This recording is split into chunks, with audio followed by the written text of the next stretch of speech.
The Whine and Cheese Show is a Metaverse and NFT discussion interview series brought to you by Upland Development United and the host BEN68 and Morecheese. Warning, the information and opinions within are solely the views of the individuals involved, contains content not suitable for anyone. Konnichiwa and yokoso to Season 1, Episode 16 of the Whine and Cheese and the Metaverse show. I'm BEN68 and today Morecheeese and I chatted to Rhett, the creator and mastermind behind the disgustingly uber kawaii crypto chibi NFT project. We talked to Rbangbang about the origins and evolution of crypto chibi, how he came to develop his team of amazing artists, and what he has planned for the future of the chibis. So put on your headphones, jump on the can, and get ready to bang bang to the second last episode for the year of the worst show ever. Whine and cheese. Time for wine and cheese. Wine and cheese. Time for wine and cheese. One is a wanker, one slinging stumps. One's from Australia, one's from the Bronx. Talking about the Metaverse and NFTs. Interviewing all the real crypto G's.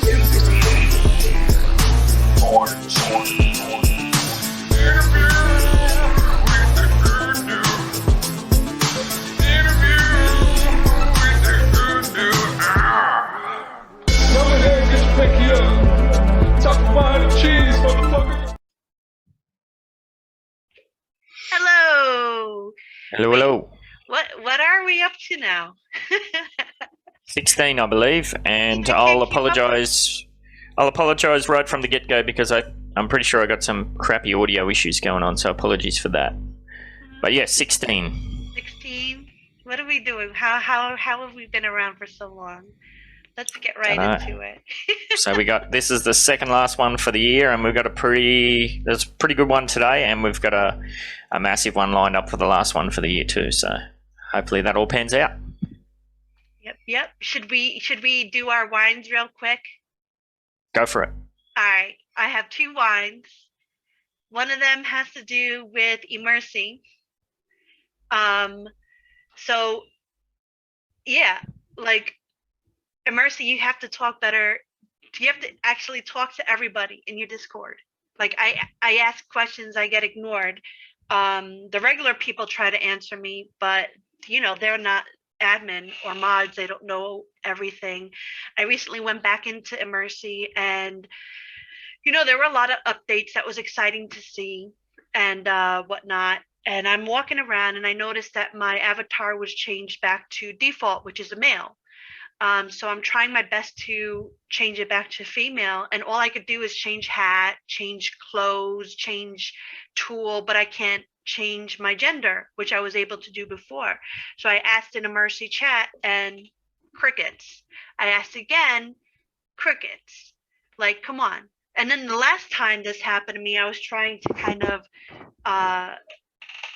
tell them about somebody I thought that was a bot, and still crickets. So I'm really angry. Get your game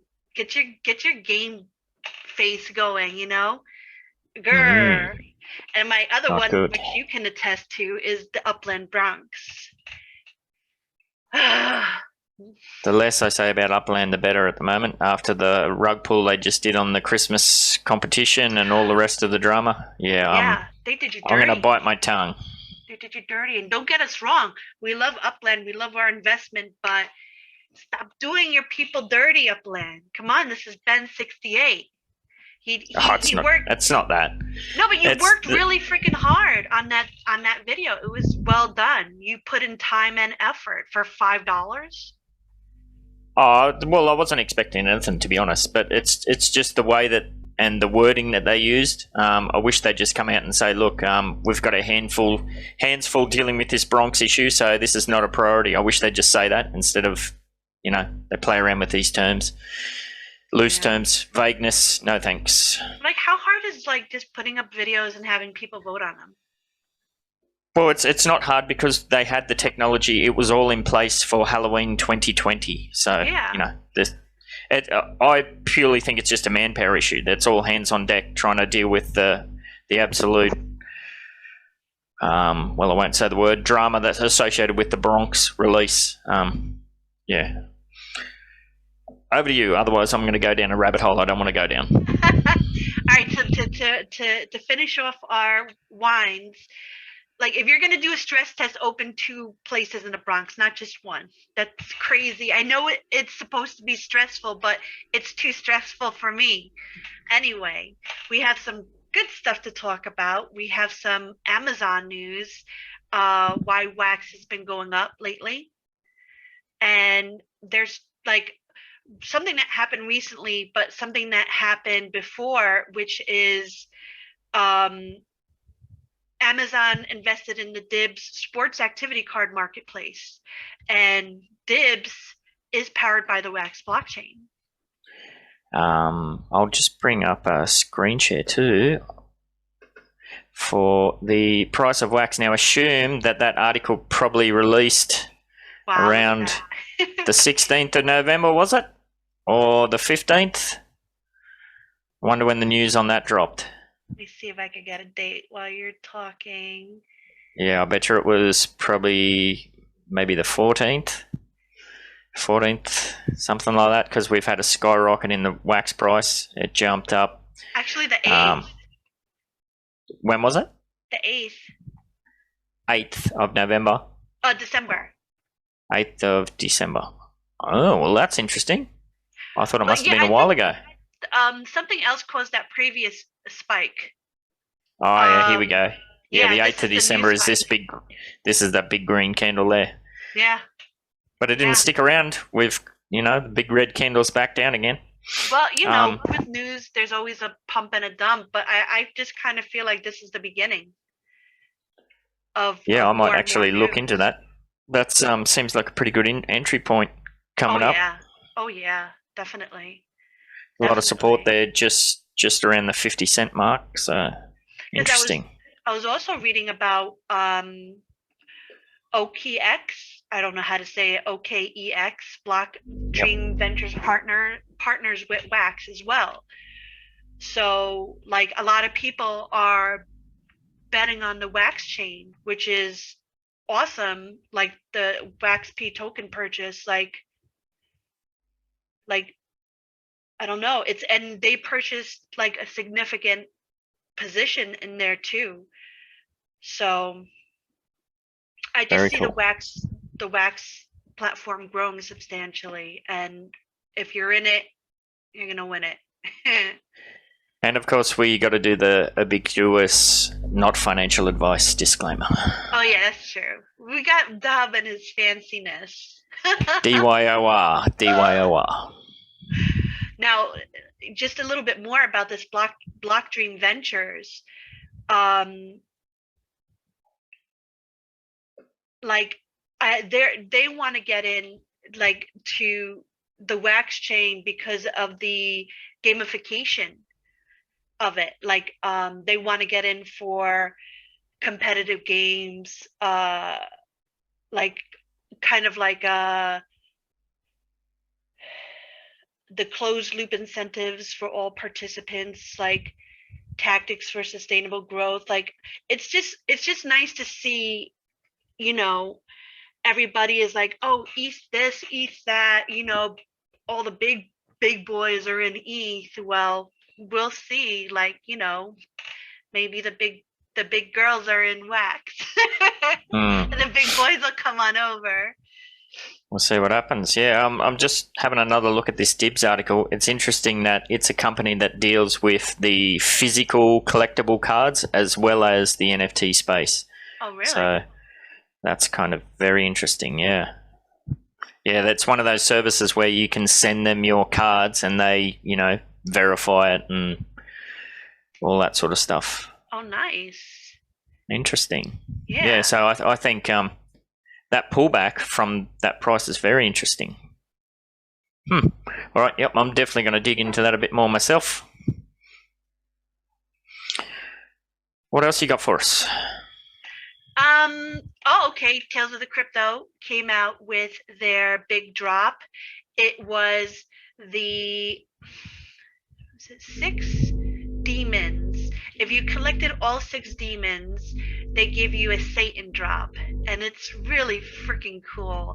And the Satan drop has to do with their new game. necrotic warfare, which really they weren't able to come on. They were supposed to come on before the new year. Hopefully we could get them on soon. But I can't wait for this game. I've been collecting, anticipating. The guys are cool. I can't wait to see it. But yeah, they're also on the Wax Arena. I think Wax Arena did some new stuff, but something happened where they fell into a bit of trouble and they had to fix it. Other than that, like, I really don't see anything else. This will be a quick schmoozing session. Yes, yeah, I've got to run off today, but yeah, there's one more thing we'd like to look into. You sent me this article. Last week's episode, we talked about some of the cool stuff associated with the metaverse and how it's going to take over the world. You found an article that's kind of hinting at some of the dangers and concerns about that, so I'll bring that up now. There's some interesting danger. Points. I say excitement. Yeah, well, it's one cheese's trash is another cheese's treasure, as they say. Or something like that anyway, isn't it? So this article's from Business Insider Australia, and it was funny. I didn't have to read down very far, and there's some Australianisms in here that I like. So it says Silicon Valley's metaverse will suck reality into the virtual world and ostracize those who aren't plugged in. So we're gonna have like glasses and stuff. It's gonna be cool. Yeah, that's what this article touches on a lot, is the issue with the glasses. Yeah, so AR glasses will be ubiquitous as they become necessary to shop, work, and live, just like the internet. Experts say that turning point in the metaverse will, in quotes, not be good for humanity. Well, humanity is not good for humanity, so who cares? Nothing Yes, matters. that's right. We're all just like squirrels running around trying to find nuts. That's it. Yes. Can you read this one for me? I want to see how you pronounce it. All right. The metaverse has been peddled as a futuristic place where we all sitting in our living rooms with goggles strapped to our noggins can interact, buy things, date, and more in a virtual world. Yeah. Which word was it? Oh, it was probably just noggins, but you read that pretty well, so I assume you used that. Yeah, we do cool. use that. All right, yeah, so you're going to be able to sitting in your living room with your Cheetos and your Diet Coke with your goggles on, buying and interacting, going on a date. Cool Ranch Doritos. There you go. So I don't know, sitting in the living room, just interacting, buying things, going on dates. That sounds like glory to me. Yeah, me too. I'm not too concerned about that just yet. Yeah. But yeah, they go into a few more things here. But what if, in addition to being a place, the metaverse also represents something else, a point in time when we live more in the digital world than we do in the physical one? But we know this is where all of technology is heading. Yeah. We've said this continuously, that it's going to happen. There's, my children, their jobs haven't even been invented yet. I fully believe that. That's why I keep telling them, don't worry about your primary school grades too much. Yeah, the jobs you're going to be doing, they're not even out yet, so don't be too concerned.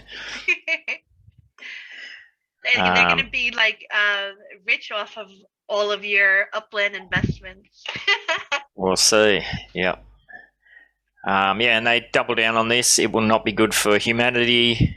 And they go on to say, although virtual reality and AR are both key aspects of the metaverse structure, it's AR glasses that will become ubiquitous within 10 years, replacing the cell phone as our primary means of interacting with digital content. So yeah, instead of plugging away on your phone as you walk around, and you see those classic videos of people walking down the street and they bang into poles or fall down manholes or something. Well, you'll see the pole in your VR glasses. Like, I'm yeah, sure you'll get a it'll warning. have like a background of what's in front of you, and then just kind of like transparent words in front of you to kind of read and see advertisements. Like, it'll be like It'll be like They Live, where Rowdy Yeah. Piper was looking at everything. He puts the glasses on and it says obey, Yep. consume. I love it. Yeah, for sure. I mean, And humanity you is already wear anyway. glasses. I wear glasses, so it's not going to be a huge lifestyle adjustment. As long as I could get my prescription on there, and maybe they even have an advanced thing for that as well. Like they could scan your eyes and just know your sight needs off the bat. Never know. That would be awesome. Yeah, so they go on to say that that's the moment when the lines between the real world and digital worlds will blur even more than before. What is the real world? What if we're all just strapped? We're just virtual realities of someone else strapped in. So Yep. this is like what is that? In session? That Leonardo DiCaprio thing. Yeah. Inception. Where virtual reality inside virtual reality. So what's your totem? He does the twirly thing. What's your totem going to be? Oh God, I have no idea. I don't know. I have nothing. Yeah. You better find something. Oh gosh. So, yeah. Maybe I don't want to escape. Yeah, I've actually got a friend that I know from my days in Japan who works in the AR, like software development industry, and he's been in it for 7 years or something. Like when he first started, some of the screen shares he was showing, they seemed really clunky, but you can just see the progression. It's just getting really, really cool. So yeah, this says here, once you present a virtual object that is indistinguishable from a physical one, that's the last step. So this Rothenberg guy, he seems like he's really onto the omniverse, but meaning ominous. Remember those gloves that we had in a few Whine and Cheeses ago? You'll be The able haptics. to touch virtual things with those. That is so freaking cool. Absolutely. And yeah, it's got in big bold letters here, FOMO will drive people into the shared virtual playland. I'm already FOMOing. Yeah, and a bunch of ads. Yeah, it goes on to say, the printing press revolutionized how we share information, telephone how we communicate, and now we're in the smartphone age. We use our phones more times than we speak to our spouse. Well, but that's kind of ridiculous. I mean, For me. yeah, but I speak to my work colleagues more than I speak to my wife because I'm with them like 8-9 hours a day. So that's kind of nonsense. I don't know. Yeah. Anyway, there was something else that I liked. This is the one I like down here. You're going to go to a store and you won't be able to see the price on things if you don't have AR glasses. I love that. Yeah, so that's going to kind of usher in. Isn't that going to create a very big wealth disparity? Like if you can't afford the AR glasses for your kids, or I don't know, that's the only thing that kind of irks me a bit. I don't know about that because they're gonna want you to buy their stuff. So they may even have, instead of like carts, they'll have glasses that you put on, right? And then you don't even have to take the stuff. All you have to do is look at it and maybe press something or in your hand or on the glasses. I think the only negative thing of this will be a lot of jobs will be deleted because of it. Well, because you will need people to price things. All you will need is one person to just upload a program or software. Well, that's inevitable anyway. There's a lot of talk about how all of these jobs are going to disappear. Are we even going to have stores? Like, I know, and I think COVID's really kicked this in now, where a lot of people that were reluctant to do online shopping, even like to buy groceries and that sort of stuff, they've kind of been forced into it with this COVID situation, and then they've found out, oh, actually, this is really convenient and easy. I can come home and do the shopping at 9 o'clock at night while I'm having a wine and my dinner, and then it's delivered in the morning before I go to work, Yeah, it's going to be interesting. And I think that was about it. Just a bit more stuff. Our attention has been sucked from physical to digital. We know that. If 50% of our attention is on the digital screen, then 50% of our energy will go to our digital life. Yep, that all makes sense. Soon, some company will make smart glasses that sit in front of our eyes all day.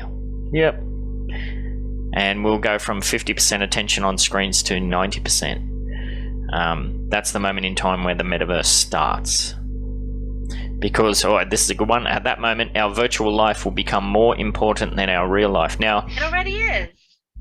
For me. Well, we've been talking about this too, and a lot of the people that we talk about in the NFT space, they're at this kind of tipping point where their virtual business, their virtual life is on the cusp of being far more valuable monetarily, and they have a lot more passion and drive to dive into that, because you don't do that stuff. It's not a grind. You're doing that stuff because that's where your interests lie. You're doing your 9 to 5 to support the other side of things, so you can do that in your downtime. There's a hell of a lot of people that are at this tipping point. So yeah, it's all very interesting. I don't know if there was anything at the last bit I didn't read down here. Talking about evolution, blah, blah, blah. Oh, hang on. I missed a bit there. What was that? I'm already polarized by people who don't like to discuss NFTs and Metaverse and virtual reality. Well, that's how we end up with groups like the UDU. We have like-minded people getting together to support each other in the virtual space. I mean, that's the way it's going to happen. Last bit here. Experts agreed that our collective push into the metaverse is worrisome for that reason, as is the reliance we will have on such a fake landscape. Well, that's pretty rich to call it fake. I've never met you. I don't know you from a bar of soap, really, apart from the virtual space. Does that mean our friendship is fake? Oh no, I think what they mean is, instead of going camping in the real woods or real nature, you can actually go camping in a fake landscape of it. I think that's what they meant. I don't think they're being that explicit. I think they're casting that as a wide net, because they did say something where they said that the world, it was up a bit. The stuff that you see inside the virtual world will be more important than actual nature or something. Yeah, I think that encompasses everything, like the camping aspect, like you say, as an example, the friendships, relationships, business partnerships. I think that probably encompasses it all. And it says at the end, the last quote, "Being in this metaverse will be a bigger part of our lives than being in the outside world, and there are all kinds of things that are terrifying about that." Yeah, I'm sure all the people that were sitting in their carts and buggies with their horses were terrified of cars. We've made that reference before. There was lots of terrifying things. It's a metal machine with fire going in it. Well, what could possibly go wrong? So it's all interesting. What was that movie with Sylvester Stallone and Sandra Bullock? No idea, see the unfortunately. Like that, where everything was kind of virtual. Even when they were doing their little the sexy scene between them, they were in person, but they were sitting across from each other with these little helmets on. And he was like, "What the hell is this?" Wait, weird. What was it? I don't know. I just said that's weird. Sounds weird. Yes. Yeah. Once somebody invents a full haptic sex robot, then humanity's over. Nobody will ever leave the house ever again. Demolition Man. Demolition Man. Ah, cool. Well, if they had a Nick Valentine robot, I have no idea what I would tell my husband. Oh, I think that's a good note to end on. Okay. Let's leave it at that. Let's get our guest in. Yeah. So we have Mr. Rhett Perry here from Crypto Chibi, aka Rbangbang. I love the art, by the way. It's so cool. I have a bunch of my own. I look out for them. I actually have a really, really nice one that I'll be showing later, showing off my collection after I find out more about you. Um, to dive right into it, I pretty much want to know about you, like your outside interests, etc. Like, what do you do when you're not kind of creating in this setting? Gotcha. We just had our second kid almost 3 months ago to the day. So in the last 3 months, it's not been much free time outside of putting in the work. Prior to that, I live in Denver, Colorado, so there's so much outdoors to do here. Love going hiking and doing all that kind of stuff with the family, the friends, breweries. Big volleyball guy, and there's a lot of indoor beach volleyball out here, so you can play year round. So that's kind of how I spend my free time before finding all the NFT world. Because once you do that, as you guys know, a lot less time to do other things when you're checking in on all the Exactly. crazy stuff happening around the space. And Denver's beautiful. I would love to definitely go there and check it out. I think it's above me now. I used to be in New York, well now I'm in Arizona, so I think I'm a lot closer to it. What about so the art in the project? Is that something inspired by yourself, or do you have separate artists that come in and do that? Yeah, so unfortunately, I don't have an artistic bone in my body. I can paint amazing pictures in my head, and then my hands don't want to cooperate Your when ideas, it comes man. to getting that out. So it took probably a 3-month process from when I decided to start doing crypto chibi, and it had several different names before we got to that point. But about 3 months of going through all those art portfolio sites like Behance, and some of those things where people showcase their art, Instagram, Twitter, and finding some people that were doing a chibi kawaii type style for either people or animals, and kind of trying to say, hey, this is what I'm looking to do, do you think you could make that happen? And ended up finding 2 of them that have been incredible. Kelly Not Jelly is the name of our primary artist, and Echo Penanding is our secondary artist for most of the ones that have come out so far. They're both based out of the Philippines separately, and did some test pieces, and they turned out wonderful. And every one that they've done since then has kind of gotten just better and better and leveled up. And then the artist who animates a lot of these things, his name's Corky Fish Biscuit, out of England or out of the UK. I found him on Twitter. So the 4 of us kind of working together, and those 2 getting more familiar with their styles of, hey, this is what I do with the animations. If you could add some more layers here, this is going to look a lot better and pop. And then going through some of the recording processes of how we do our evolution rarity, which shows the start to finish, from the initial sketch portion of it to the final version with the animation. They have just blown my mind, where every time I give them a little bit of instruction, they come back and do something that's better than I could have ever imagined it. So the artwork itself, like we've gotten so much compliments on it, of how great it is, and how cute the stuff is, and I'm right there with you, where every single time I'm just mind blown and singing their praises anytime something gets sent to me in the inbox. I can't wait to click on those newest sketches and all that stuff that comes in. That's were great. they already in the NFT space, or were you their kind of entry point? They were not in there yet, and I don't believe they really feel like they're in it now. So I know neither of them had gotten into any NFTs beforehand. Kelly ended up getting a wax wallet, and I sent her some packs, and she likes opening them, and seeing her artwork come to life with her whole family there around is what she told me. But to them, they just like doing the art. I pay them for the pieces and their work.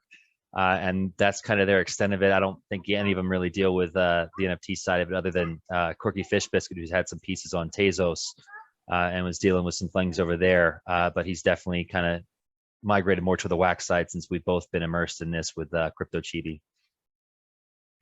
And they've always been your artist from the beginning to now?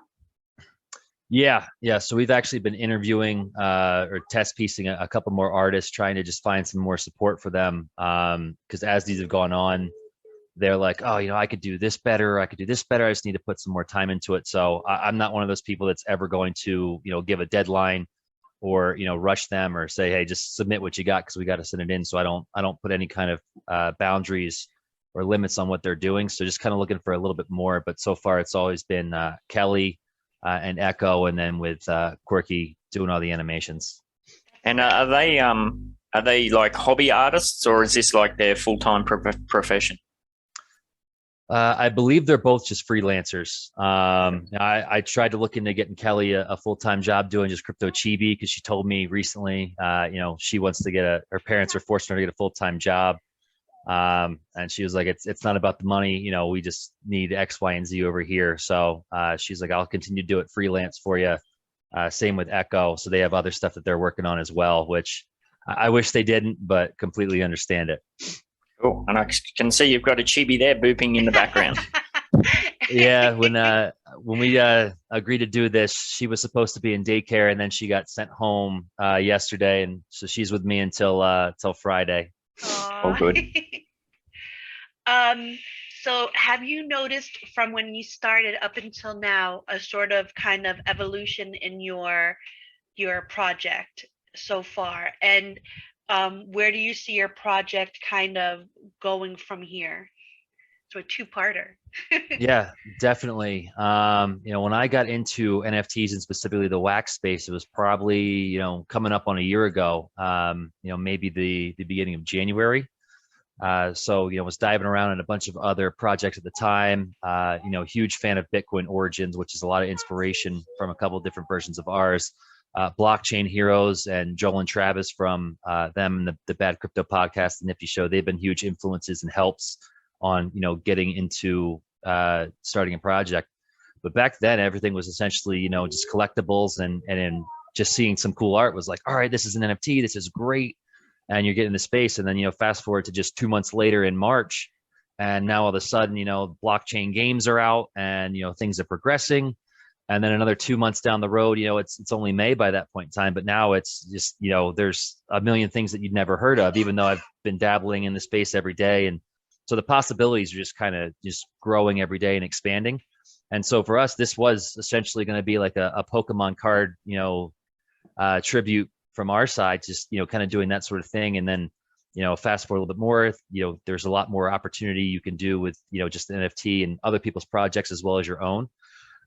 So we have some things in the works to do, a 3D actual character version where you'll be able to battle your chibis and play with them and interact in that way.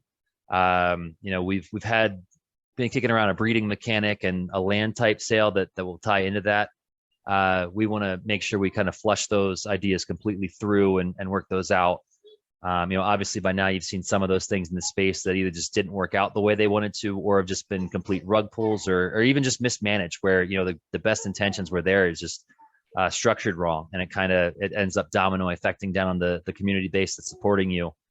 So anything that we do, we kind of try and vet through the entire process with a fine tooth comb to make sure that there's no holes in it that's going to affect, our biggest supporters in our community in that way. So we have a lot of things on the whiteboard right now.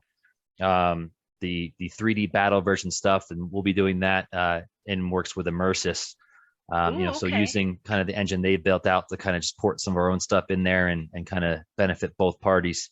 But the stuff that we'll be doing on our own, we're still fine tooth combing that. And, I don't want to say there's, anything's off the table just because of everything that evolves each day with this space, as you guys know, but, the innovation opportunity is there. So we're just going to make sure that we take our time to learn what we can actually do and then kind of try and hammer that home, make it worthwhile for everybody.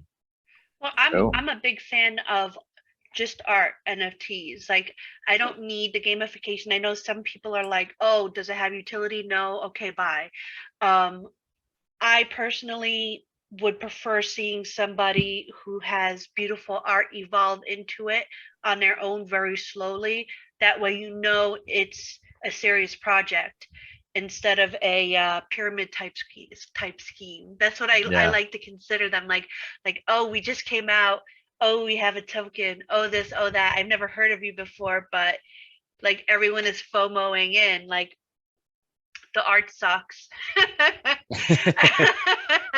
And like you're just getting into it for the sake of getting rich quick, sort of thing. Like I like the ones that have the great art, that have the great team, have been around for a while, know what they're doing, like what they're doing, take pride in it, have a history, have a great team. So I think you're on the right path, whether you do evolve into that or not. I'm still going to follow you, and it's good that you take your time, and even if it's something just for fun, like you don't even get anything to kind of battle them out, would be a really cool idea. I think that's cool. Absolutely. And like what you've said there, I think is spot on, where some of these projects that are kind of fueled by hype and FOMO with no substance, that eventually implodes on itself, and then the reputation of the entire project is damaged, and then they've got to try and scrounge that back. Right. I think you're well on the right track for sure. Now, you did mention Immersi. Now, Morecheeese has been dropping that name for a while now. Can you speak to that a bit more? I'm sure you'd want to know how that's going to play out a bit more, Cheese. I got a bit of a whinge about Immersi. But I'll save that. I talked about that in the intro, but we'll see. I do really like besides my complaint, I do really like it. I do really see a lot going for it. The way it's evolving is great. I just don't think there's a lot of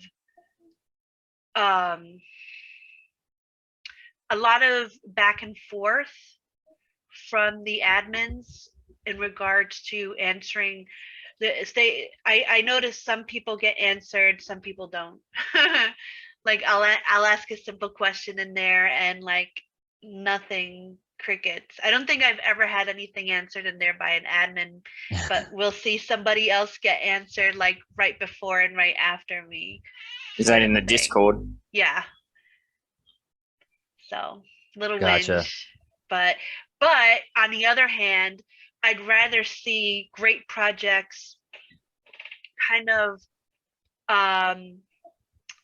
collabing with those projects. It would give me more of a motivation to go check it out. Like I would go there just to see Crypto Chibi, just like I would go somewhere just to see like Metaverse or Tales of the Crypto.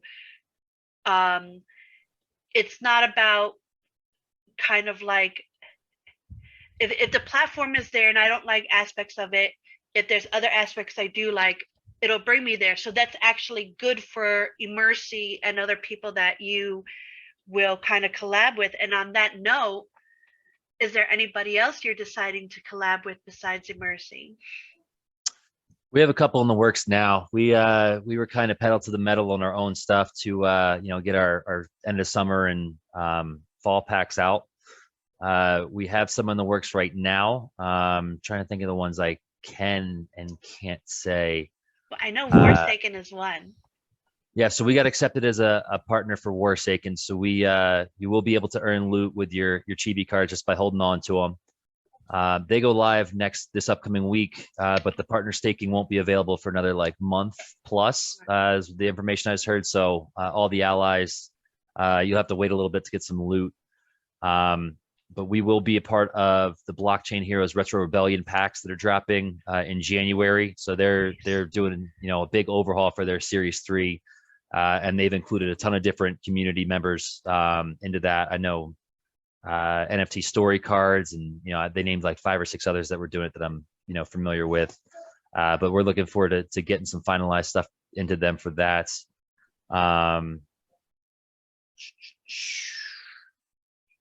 It's the main one that comes to mind. There's one other in the works that I can't say yet because we're the secondary one on that, just doing some support. So I'll let them announce that before we hop in on that one. But yeah, so we have a winter pack that we're kind of trying to finalize the time for January for the Bitcoin winter. And then the collabs are the other stuff that we're working on right now. So that's kind of where all our focus is. So that's cool. Like, so even though you don't have the utility all the crazy people are after, you kind of have this secondary use from other people's projects. So like you can fully concentrate on the wonderful art and the kind of blending evolution of your chibis and whatever other kind of things you want to do, and not have to so much worry about that, because you'll have collabs with other people and it'll be like kind of utility in that way off of somebody else's project. Yeah, that's one of the things. Like I said, I want to know kind of 100% how everything works and understand it before I jump into it myself. Yeah. And that's just not possible for me in this space. I found out that I'm not smart enough to do all of that at the same time. So by Is it smart enough, or is it time wise? Like, are you juggling all of this on top of like a full-time job as well, or are you full-time in the space now? Yeah, so I do have a full-time job Monday through Friday as well. So for the for like May through August, I was waking up at 3:30 a.m. To connect with the Philippines artists and the UK animator, because that was the only time we were really all up together. Sounds familiar. Yeah, so you know how to deal being on Australia time, I'm sure. Yeah. So was kind of making those arrangements. Haven't had to do that recently because everyone kind of is so familiar with their stuff now that it just clicks. But yeah, so I want to learn how to code all the smart tracks and get to that point, just not there. So by kind of working with a bunch of people that already have that stuff down and already have those working products, that allows us to ease into that, kind of get that exposure, and lets me learn from them at the same time that we're kind of growing as well. So that's kind of the approach we've taken, and whether that works out or doesn't, that's not going to affect our core project, which is kind of part of that strategy as well. Yeah, so sorry to cut you off there. It just seems we know with the guests we spoke to previously, and I know with a lot of people that we're associated with in the Upland world as well, a lot of people start these kind of projects as almost a hobby, and then it starts to blur the lines between your hobby job and your in real life job. And I'm sure you're the same, where you can imagine that if you had the time to devote more energy into it, like this could be far more lucrative than your in real life job sort of thing. It's everyone in this space, because we're still very early into the really Wild West stage. We're kind of in this difficult period where, it's quite a significant risk to jump into full time, but, it kind of demands your full time attention, but you're not quite able to give it yet, sort of thing. Would that be fair to say? The NFT conundrum, absolutely. That's what we found out. And to your point, that was one of my, the things that really piqued my interest, was like, wow, NFTs are just kind of getting here. Most people don't know about them. This is going to be great. You can, just trying something, even if you fail, you're one of the first to do it, which is amazing. And, fast forward now, less than a year and a half later, I'm interested to see, how this is going to play out in a couple of years, because it's great to be here as early as we are. But, there's just more and more big project names that are going to keep coming out. And, how do you stay relevant in that? Do you even try to stay relevant in that? You just keep covering your own path, because I assume NFL, instead of partnering with Wax or anything, they're just going to build out their own blockchain because they have the infrastructure to do so. And that's going to let them keep all control of their own, stuff, versus depending on something else. So, what's the space going to look like in 3 years, 5 years, 10 years? It's all interesting, but it's all wild speculation at this point, because it's just so crazy and moving so fast. I think you're right with that, the NFL thing, because I remember when Upland kind of came out with their legits. Yeah. I looked into it and I was like, why didn't they get the NFL? And NFL was like adamant about not doing any partnerships with anybody, and that they were looking into doing their own thing and whatnot. So yeah, you're right. There was a specific press release they put out, wasn't it, that it was pretty explicit, saying it was basically, don't bother calling us because we're going to do our own thing. It seems like you come from a crypto background, and if you look at the crypto top 10 list from a year ago, 2 years ago, 5 years ago, it's all completely evolved since then. Yeah. So what was your actual gateway drug? Like for Morecheeese, it was Alien Worlds, wasn't it, for you? And for me, it was Upland. What was your gateway drug into the space? So I was actually, I've been a big crypto guy, and then I just crush all kinds of podcasts on crypto to try and stay relevant on that, because, you could research till your fingers fall off and, not be anywhere better. So just kind of letting some other people filter out some of the stuff first, then just, going through that while doing other things. Joel and Travis from the Bad Crypto podcast, they got down the rabbit hole for NFTs. So they just started talking about them more and more throughout their podcasts. And then eventually made their own NFT podcasts. So while it was still like kind of right around that time, Street Fighter was about to launch on Wax last February. And so I was hearing about that for a couple months, and such a huge fan of, video games was my upbringing. So hearing that and learning about that, and, they did a credit card sale. Otherwise, I don't know if I ever would have gotten into NFTs anywhere near as early or as deep as I did. But by being able to use a credit card instead of having to find out how to get wax back then, just bought a bunch of packs. Didn't even open them. Sold a couple for like 15 times what I purchased them for, and that kind of got me my wax stash to play around in the space. And then Bitcoin Origins, Uplands, Blockchain Heroes, just found all these other things, and from then on it was just all right, how do I get more wax? There's so much more stuff coming out. Yeah, so that got me. I have a bunch of properties that I got from the start when they were on the low tier. I could not figure out how to get out of Brooklyn. I don't know how to use the trains, the planes, and that stuff. So I couldn't do the treasure hunts really well. So I'll still kind of play every now and then and log on maybe once a month. But I'm still very much a noob, even though I've had an account for 9 months. Well, we do have an academy. I tell everybody that comes on our show, we have an academy in the UDU. If you ever want to kind of be a part of our crew, or we do a little vet. I'm sure you'll pass it. We just have to do that with everybody, no exceptions. But yeah, it's a nice group of people. I'm sure you have absolutely no time for it whatsoever. But that's the big killer. I love Upland.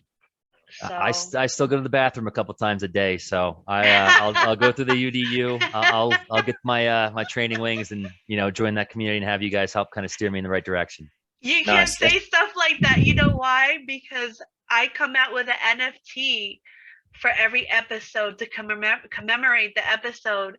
Me and Ben have the greatest ideas, so now it's gonna have to do with you on a toilet.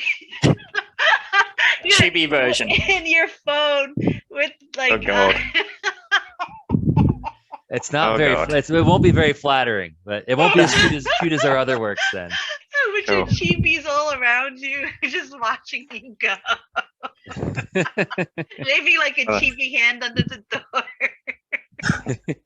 I'm sorry. Go ahead, Ben. I'm sorry. Well, I was just going to say that's funny. I've got Joel and Travis to blame too for sending me down the rabbit hole, because I found Upland through one of their podcasts almost 2 years ago, and I was the same as you. I was completing my master's degree at the time, and I was getting up at 3:30 a.m. every single morning to study before. I've got 3 kids and full-time job and whatever. So I was trying to get rid of distractions so I could finish my last year, and that happened to be one of the last podcasts I listened to before I unsubscribed. And then, the rest is history. Yep. Well, I mean, hey, you got so early then. That's a heck of a head jump on everybody else. Yep. Yeah, my 2-year anniversary coming up very soon, actually. Another month. Oh, nice. Why did you unsubscribe, Ben? Well, I was trying to get rid of distractions so I could finish my last year. I was really struggling with being sidetracked. Like, I'd get up at 3:30 a.m., but by the time I actually sat down to do anything, it was like almost 6.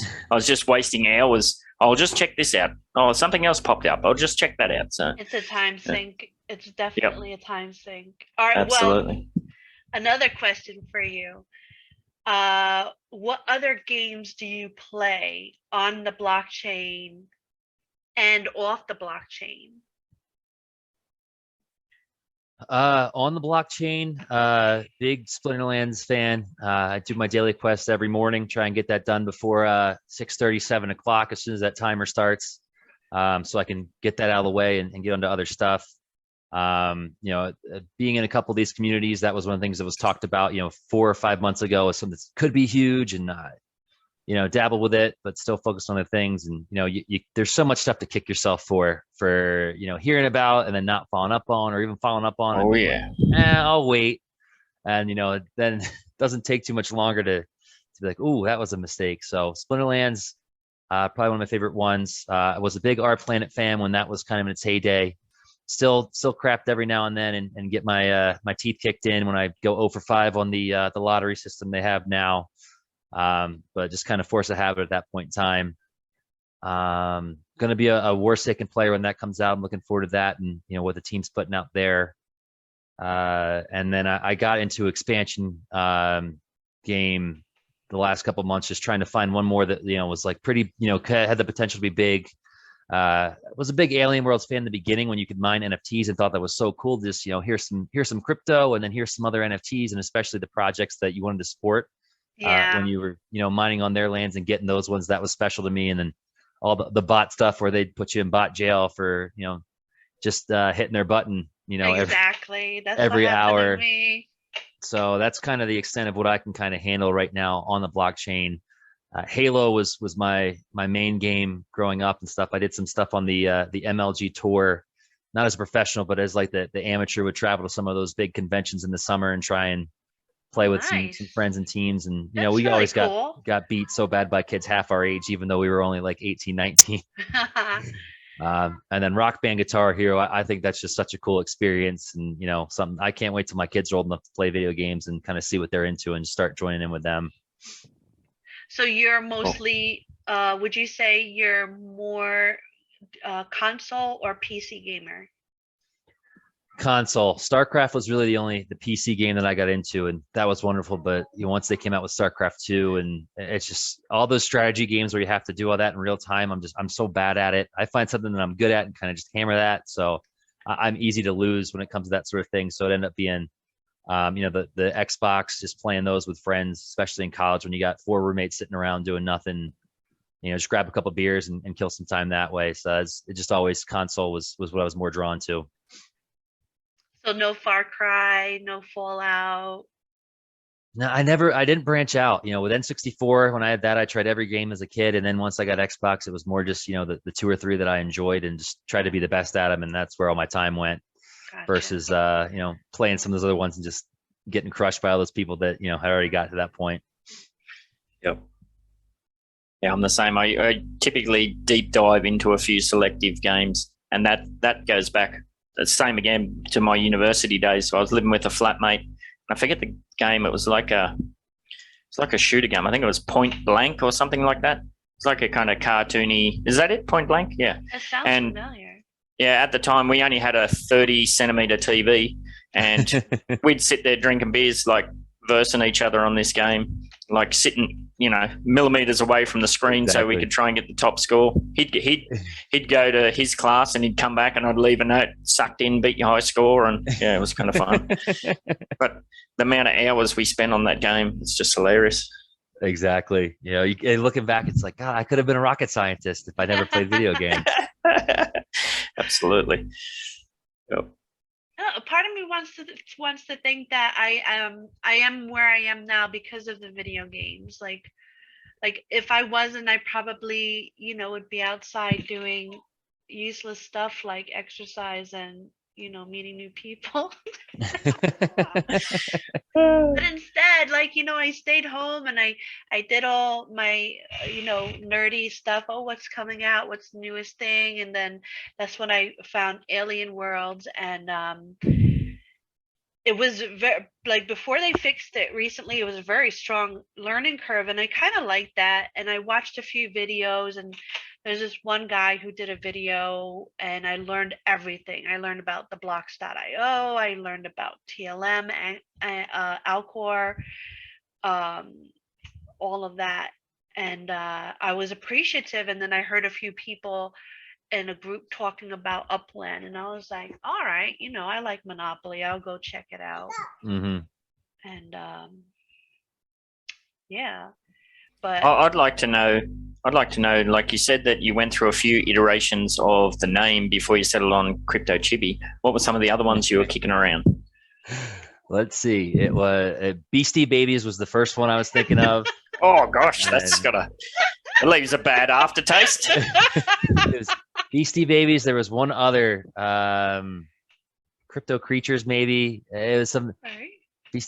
Beastie Babies and Baby Beasties were literally the top two on the board. And I was like, which one should we go with? And it's like, I still don't think it's right, but so we'll start that with the working thing. And I from that sense, thank God the art, it took 3 months to get to the artist, because I think that was 2 months in, talking with Jonah and Fabian over at Atomic, and finally, I was like, all right, finally have a name that I'm pumped to bring to you guys, because at the time, we were looking to launch everything on through Atomic Hub, and then we just took so long that the space blew up, and they didn't have any availability from like May through August, and thank God Nifty Blocks came out to kind of make everything more accessible. But I remember the first couple times I didn't even tell them the name. I was like, oh, I got this project I'm working on, and I'm trying to do X, Y, and Z, and they're like, yeah, we'll help you get there. And they're like, we'll be interested to hear more about it. And I was like, yeah, here's some concept art, and didn't share a name because I was so embarrassed about that part at the beginning. So luckily, Crypto Chibi came along a little bit later, and we settled on that, and the rest is history. Yeah, no, it's perfect. Because they're so tiny, it's perfect. Because Chibi is kind of like the runt of the family, sort of thing, like a little. It doesn't have to mean that.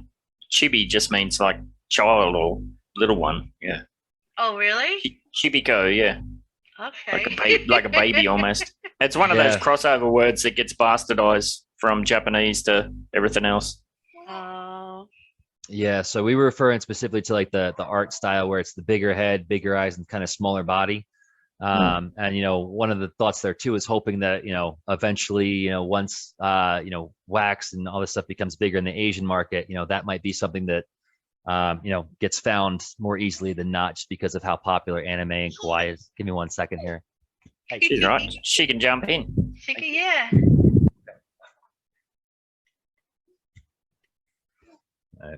Yeah, She can jump in, mate. It's all good. no, we're just playing tug of war with a cord right now off screen. It's like that classic thing where what was it, during COVID or whatever, and the dude was trying to do his press release, and then the kid ran in, and then the nanny ran in after him, or whatever that was. Oh yeah, I remember that. And she was rolling on the floor after the kid. Cool. Yeah, no, I think that's very clever to have something that crosses over language-wise, because it does. Like crypto, that translates straight over to the Asian market. Chibi, well, that's pretty synonymous with a crossover as well. So no, I don't think you could have got a better name, really. So yeah, I appreciate kudos that. to that. Trying to do it without coming off as trying to appropriate culture as well, because obviously not an artist or Eastern by nature, but we're trying to do it justice and do everything the right way. And so that was one of the afterthoughts. It's like, oh, great name, and then okay, let's make sure we don't paint this image or take it the wrong way with the community. So far, everyone's been super supportive and perceptive to it. So no regrets at this point. Cool. Now, when you come up with the ideas, are you the instigator of all of the ideas that you then send off to the artists, or do you have like a bit of a powwow session, or how does that play out, like from the process of having an idea to a completed product ready to be put up? So with the artists, I just say, hey, here's a list of 4 to 5 of the next ones that we're looking to do. Which one do you feel most comfortable with, or what do you want to do? And I've asked them all, like, what's your favorite one? Which one do you really want to get out there? And they're just like, well, my favorite animal is this, but I don't really draw it well, so I'd rather do, so I kind of let them, I give them kind of a scope of things, and they kind of take it from there. There's a few of them that we've had the name in mind ahead of time and some of those characteristics, but for most of them, I just wait to get what the artist submits back to kind of see what kind of characteristics that one have that I might not have thought of prematurely and all that stuff. Echo will give me a sketch block where he's got 4 sketches of what he has come up with, and ask me which one to go forward with. And so if you followed the project, any of our weekly blends where we drop 4 of his sketches for 0.1 wax or something like that, Monday through Thursday, and then on the last day you can combine them all and blend them on Friday. So it's just something to do to kind of let people participate without charging really anything for those, and using some of the stuff that you came up with. But I say, hey, this is what we're looking to do, and they just kind of run with everything. For the animation effects, that was much more of a back and forth session between me and Quirky, where I'd give him some stuff I was thinking of, probably very poorly explained, and he went off and worked some magic and comes back, and I'm like, okay, this looks great, let's keep that, but let's tweak this a little bit. And then again, he comes up with something wonderful. And I could not have been luckier that 3 of the first probably 4 people I've reached out to have become the main core of the team, and done pretty much everything. So all credit goes to them. I give them a little bit of instruction in what I want to get done, and they do all the rest of the lifting. So could not be more singing their praises. That's very cool, and it's very smart to play to their strengths as well. So that's awesome. I mean, it wouldn't work if it's just someone, in my opinion, that, hey, I'm just doing this because you're asking me to and paying me for it. So the fact that they've all kind of brought into the vision have been wonderful. Our team portal production discussions on Discord end up being really fun when everyone kind of chime in. So it doesn't happen too often between the schedules and time differences, but very grateful for the last 8 to 9 months of this experience, no matter where it goes from here. Absolutely. And it's very difficult to find a system like that to get the right people in, and to get those people straight off the bat it's really awesome. That's what they've all said. this is my first kind of artistic experience, so I'm just kind of trying to learn every turn here and be as open-minded as I can. And they've all been like, this has been incredible, even from their side with their experience. So got super lucky. That's all that's chalked up to at this point. Yeah, and it's cool that you're all kind of evolving together in the space as well. We all are. That's been what's cool to me is, us as creators on one side, you guys as, creators and the journalistic aspect and the community, everyone's evolving as NFT creators, NFT collectors. And it's just kind of this fun space where everyone wants to learn from each other, versus you have, experts that are cemented in that are telling you what's what. Everyone's just kind of this open think tank, which it's one of those things. It's hard to take this back to other parts of, your life, because you don't get the same kind of open communication. I feel like in a lot of places, it's more just people talking and not listening. And, I wish more people kind of get there, and hopefully as crypto and NFTs get, more mass adoption, that becomes the norm, versus people just kind of saying and not listening. Well, it's the passion versus the grind, isn't it? I suppose, Yeah, that's a good point. Yeah. Cool. Cheese, did you have anything else to touch on before we have a look into the coolness you've got in your wallet? One question. What is your favorite chibi? Ooh, tough one. I know. That is a great question. Try and keep this as short as I can. Tiger's my favorite animal. Electra, our tiger, is not our favorite chibi. I would have to say, when just, taking him from the art and all that stuff, Busy the bee. I love what Kelly did with Busy. I'm an ag major, agriculture from my college days. So like knowing how important the food and farm cycle is to our planet, and how kind of distorted that's becoming, where it's just kind of a rough system, and bees are absolutely the key. If they evolve, our entire planet's going to be in rough shape. So that was kind of my tribute to Mother Nature and fauna. And then flamingo was my mother's favorite animal, and she loved that. And she passed away maybe about 10 years ago almost of cancer. So being able to kind of do this and kind of make that as homage to her, knowing that my mother's name was Joyce, I want to name that one Joy. And the stuff that Quirky and Kelly were able to do with that one was special. So that one's probably always going to be the most special in my heart, no matter what else happens. I really like Joy too. Joy was one of my favorites as well. So my collection is more quality versus quantity, by the way, just to let you know. But let me share my screen. There's we appreciate anyone just saying, hey, this art is wonderful, I like looking at them. Even if you don't pick up any NFTs, it's not about that to us. So we're just happy to kind of put those out there. All right, so I actually have my favorite one is the Joy. Oh wow. Yeah, and it's the collector's edition, and it's 10 of 12.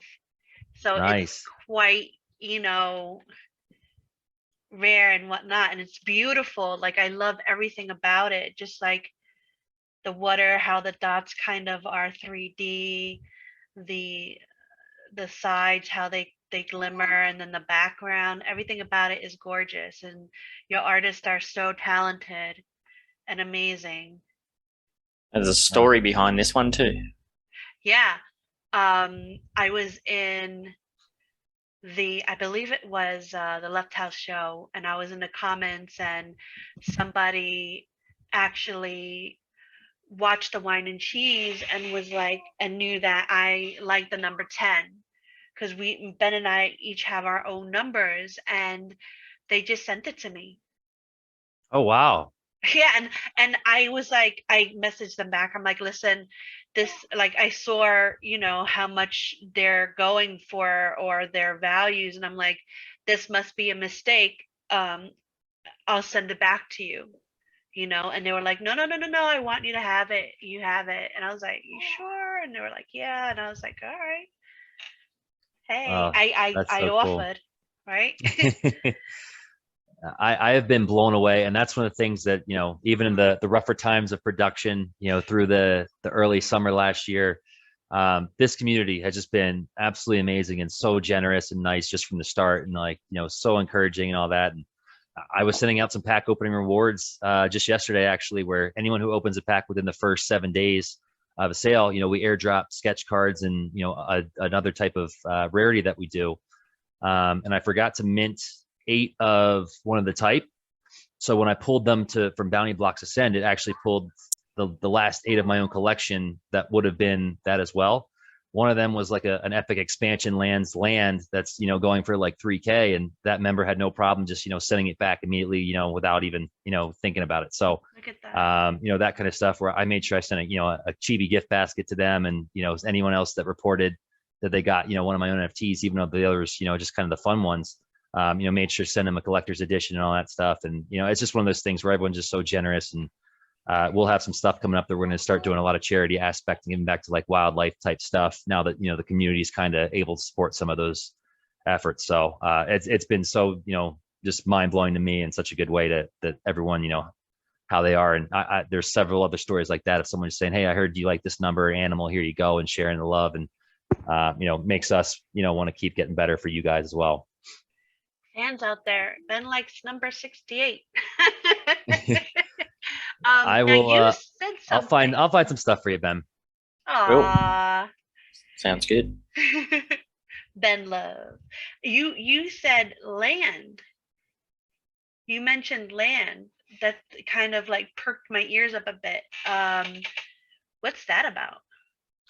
So nothing's finalized there. The idea we're floating around with is a breeding mechanic, to be able to have your chibis and have a system that lets you kind of breed different ones with different ones to see what works, and then being able to use those offspring into some site of simplified game, or at the time if something out there that's more complex that we can use, being able to use that system. And so land would tie into being able to have that space to let your chibis breed. That's cool. So there's nothing there, that's still just a thought bubble for us, where again, we wanted to make sure if we're going to do something like that, it's thought all the way through and that sort of thing. And the values there for the collectors, the players, the users, all that stuff. So haven't ruled it out yet, but it's definitely in the back burner until we get more familiar with smart contracts. That's good. That's interesting. I love that. I love that. Well, here's some of my other ones. I like this little koala with her baby. I think that's so cute to have the mama and the baby bear. Yeah, that was one from Echo, who of the sketches he set, there was only one with a baby koala in there, and I was like, well, we got to go with that. That's going to up the cute factor by a lot. So yeah. A lot. And there was another one with the little guy on his mommy's tummy. Oh yeah, the otters. His little mouth.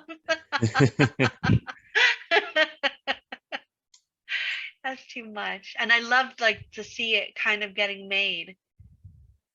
Yeah, I wasn't sure how to do that at all when we were first getting started, but I knew that was something we wanted to feature. And both the artists, they had never done anything like that and had expressed they're not comfortable with it and didn't want to do it. And that was one of the only things that was like, well, let's just let's try it for a couple, and then if it's that bad, we'll get rid of it. And they've both been amazing sports, and both putting quality of the evolution type out there. So that's those are one of my favorites, because you get to see the start to finish, and it's like I said, not something I can do, but being able to sit there and kind of appreciate how that process unfolds, and they can put something from their mind to paper. It's amazing. They did a great job. Absolutely. It's so beautiful. We've done some of the the more popular animals to start, just to make sure we've got some of everyone's favorites in there, but we're going to start kind of getting to the crazy world of animals, with some of our next character sets, with those really unique ones you only see on the Discovery Channel type thing. So we're going to try and have some fun with it in the next couple of months. That's the finished version of it. Oh. So yeah, I'm excited. I was going to ask you what kind of plans you have, going forward in the future, but then we got to hear about it with the land and the breeding and the gaming. I think that's something to really look forward to. I'm going to have to expand my collection here a bit. When you do have the breeding, I know you may not have this answer yet, because I know you're still brainstorming and whiteboarding, but will it be any quality to breeding, or will the quality have kind of like a value going forward? Like, depending on the quality will determine a more advanced evolved chibi from the two different species? That's been talked about for sure. We always want to err on the more inclusive side for the stuff we're doing, that everyone can participate in some kind of way, but also obviously reward those that have been picking up more of the stuff and being a more active or accumulatory member, for lack of a better term. So trying to kind of find that balance of not boxing somebody out. And for me, it's always pre-minted packs was the only way to go, because I want someone to be able to find a one of one in a simple pack or a complex bigger pack. The thrill of that is just so great, that I want people to be able to also have even if your collection's only a couple of our basic cards or more common ones, still sometimes be able to pop one of those more rares and get that endorphin rush. So definitely going to play with all the stuff on the whiteboard for how can we make the best experience possible for the majority of people. So don't have your answer yet. Likely it will come into the more rare cards put together will kind of produce the more rare versions, but don't want to, like I said, keep someone from being able to experience that just because they don't have some of those cards or might not be able to afford it. Because I remember when I was wax poor, when it was only on maybe one exchange, and exchanging Aether was pretty much the best way to get a couple wax a day, and missing out on those projects. So we want to kind of cast a wide net with those that want to participate. Sounds good. All right, Ben. Cool. You mentioned earlier on that Pokemon was kind of a bit of an influence. What other things did you grow up with? Like, were you into the collector card sort of things? Yeah, big Pokemon fan of the games, and then that got me into Pokemon cards. And I consider myself, pretty athletic. Played all kinds of sports in high school and even into college. But recess would roll around in 5th and 6th grade, and me and all our buddies, we would skip it to stay in and play Pokemon cards, because we just got our new sets or our booster packs that we finally got our parents to buy for us and all that stuff. So being able to get some of those hologram cards and play that game with friends and have that interaction, camaraderie, and something to kind of focus on from a collector standpoint, was very, very much one of the biggest influences of how I wanted to do some of these together. And having a hologram version was one of the must-haves. And when talking to Quirky originally, he was like, I've always wanted to do a hologram card, and I was like, all right, let's get this done. And yeah, so I didn't really venture out too much past that. So Pokemon cards was mostly the collectibles that I had growing up from a card standpoint. But quarters was the other big thing. When they made the United States individual state quarters, anytime a new one came out, I'd make sure to get one of those. And my grandma heard that, so she made sure every time I visited her house, she had a jar of change for me to sift through to all that stuff. And but yeah, the Pokemon cards, that was okay. We can now do this in a digital version. Let's give this a shot with our own little spin. Yep. So what's your take then on the idea that's been bandied around about introducing damage to NFTs? Like, the more you interact with the NFTs, they're going to lose value essentially because they've essentially been damaged or worn, I think is the terminology they're using. That's the first time here. I'll have to look into this. Now, is that the idea that the more wallets it passes through, it's more damaged, or? Yeah, even up to the point where the more times you like look at it, essentially, there's going to be, I forget. Do you remember what the exact terminology was, Cheese? I don't know if it was damage or wear and tear. Yeah. But what if somebody else looks at your card? Like, what if somebody hates you and they go into your wallet and they just kind of like look at your card over and over again? Yeah, I don't know the mechanics of it, but I do know it was being bandied around. Like, I forget which project it was or who was talking about it, but yeah, there was an idea that, where it was going to be introduced as kind of a feature, but I was just thinking, well, that's a massive step back. I thought the whole point of NFTs was you didn't have that. Exactly. I don't like it. Yeah, so I mean, I want to believe that won't take off, but I'm also such a big supporter of, you know, this decentralized movement and open source that we're in, that if there's enough people that feel that way, then, you know, there's going to be some kind of sect that breaks off, and, you know, that'll be important to them on how they value the NFTs. But for me, it's, you know, I want to look at all of them, whether I like them or not. I want to check out what other people are doing and what's being put out there, and you know, what's what, because you don't know what you're going to love until you see it with your own eyes. So I hope that doesn't take off, but at the same time, you know, it's a free country, free world, free space as far as I'm concerned. Very cool. So what do you got for us, Cheese? Anything else? I think I'm good. The only thing I have last to ask is there anything you want to kind of share with us that we haven't talked about yet, or did we do just such a good job? You guys, I could not believe how you guys are just like, oh, you mentioned this a couple of minutes ago, and that's, you know, that's, my brain doesn't work that way. So, you know, kudos. You know, one thing that we're putting out in the upcoming month-ish is our first Mythic pack, where we have a couple, the artwork's done on a couple Mythic characters, and we've come up with some special rarity versions and effects for these that will apply to these, and these are going to be much more limited supply, just to kind of be special by nature because of all the time that both the artists and the animators and myself have put into these. So just want to give them a shout out for all the work they put on that. We were shooting for a September launch for our first character, and, you know, they just weren't happy with some of the stuff that was there at the time, so they want to take a lot more time on it, which they have. So that's the only thing as far as a project that you know, I got to say. Other than that, you know, I appreciate you both for having me on here, the opportunity to come chat with you guys, and, you know, everything you guys are doing for the space, because you know, like you mentioned with the tutorial for Alien Worlds, everything's just still so new, even when you're in it all day, that it takes kind of seeing some things like these and to find some of the projects that are out there that, you know, might become your favorite, or learn how to do something that, you know, makes your life so much easier. So huge shout out to you guys for the show and putting on you know, the Whine and Cheese. Oh, thank you. And thank you for coming on in such short notice, for coming up to the ending of our year, and we only have 2 shows left, and I wanted the last 2 to be like really special, and your name definitely came up, and I was like, do you think he'll come on, Ben? And he's like, oh, ask. And you were so nice. Can only say no. Yeah, thank you for being so nice and laid back and chill. That was amazing. I love how interconnected the wax space is. So, you know, we're happy to work with anybody from a collab standpoint or, you know, show standpoint. So I'll definitely be in touch with you guys and, you know, see what else we can come up with, even if it's not, you know, a show standpoint, you know, some other stuff that we can put out there. Well, cool. Yeah, We'll when you get your further to that. reading, you'll definitely be back absolutely. on. So if people did want to find out more or get involved, what's the best way to do so? Best way is the Discord. You know, we're always active in there. The community members, you know, can help answer questions as well. The Discord link is on all of our NFTs, pretty much. All our socials, Telegram, Twitter, Instagram, those are kind of the best ways. We have a website.